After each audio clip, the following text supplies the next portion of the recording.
To keep up with my month of cool but weird VR accessories, this is the Artemis VR Bow, a physical bow accessory that works with 2 VR games at the time of this recording. It's normally priced at $249, though I have seen it go on sale for $179. It promises to bring realistic archery to virtual reality. But is it worth it?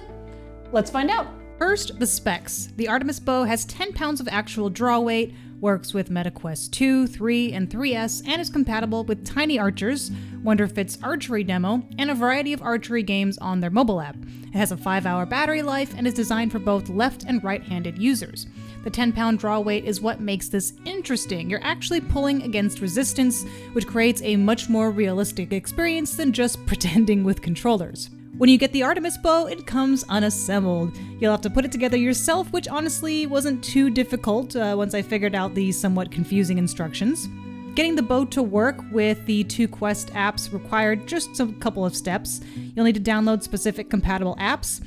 The main ones are the Wonderfitter VR Archery app, which you can sideload via SideQuest, and Tiny Archers VR from the Quest Store. For Tiny Archers, here's how to connect.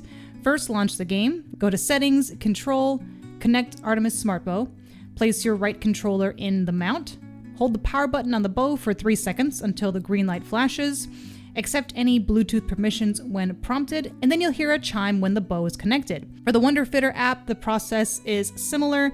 Just look to your right and with the bow in pairing mode, click Connect with Bow until it mentions it's connected. If any pop-up permissions appear, make sure to give them full permissions in order for the Bluetooth to work. So how does it actually feel to use?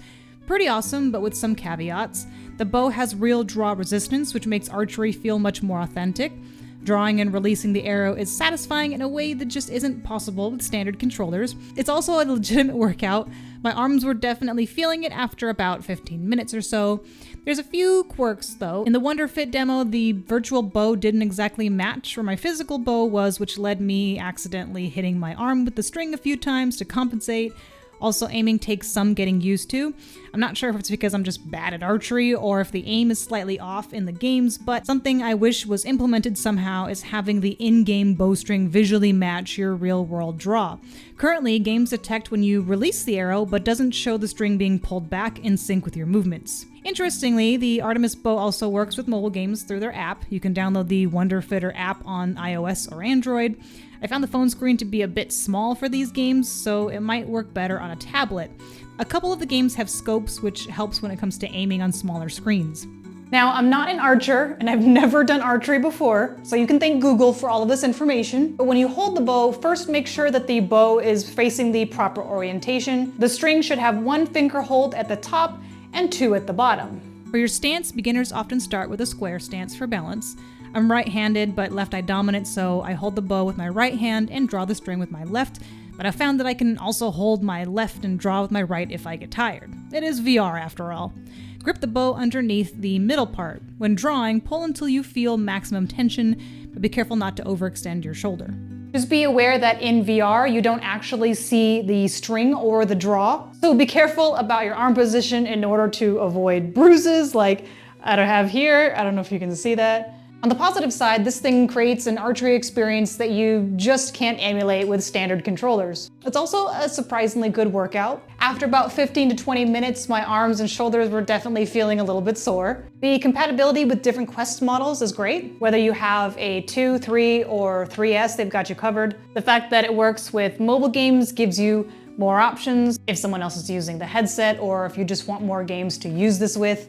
Now for the downsides. The price is definitely steep at $249. Yes, it goes on sale sometimes for $179-ish, like I mentioned, which is better, but it's still an investment for something that really only works with 2 VR games, or more like 1.5, plus a handful of mobile games. Speaking of games, that's another limitation. Because it's SDK-based, developers need to specifically add support for it. This means that your favorite archery game won't work with it until the developers decide to add support for it. And assembly, while I mentioned, definitely isn't rocket science, but it could have been much, much clearer. Finally, to no fault of the bow itself, there's definitely a learning curve when it comes to aiming properly. Just like real archery, it takes practice, so don't expect to be hitting bullseyes right away. So is the Artemis VR bow worth it? If you're really into tiny archers and you want a more realistic shooting experience, then yes. There's honestly nothing else quite like it on the market. The real physical resistance of the bow honestly adds a dimension that you just can't get with controllers. For casual players, the price might be hard to justify, especially with the limited number of compatible games. But if archery is your thing, or if you're looking for another way to get some exercise in that doesn't feel like exercise, this could be a pretty good option for you. So what do you think? Would you try something like this? Let me know in the comments, and as always, keep on creating and never lose that drive to improve. I'll see you in the next one.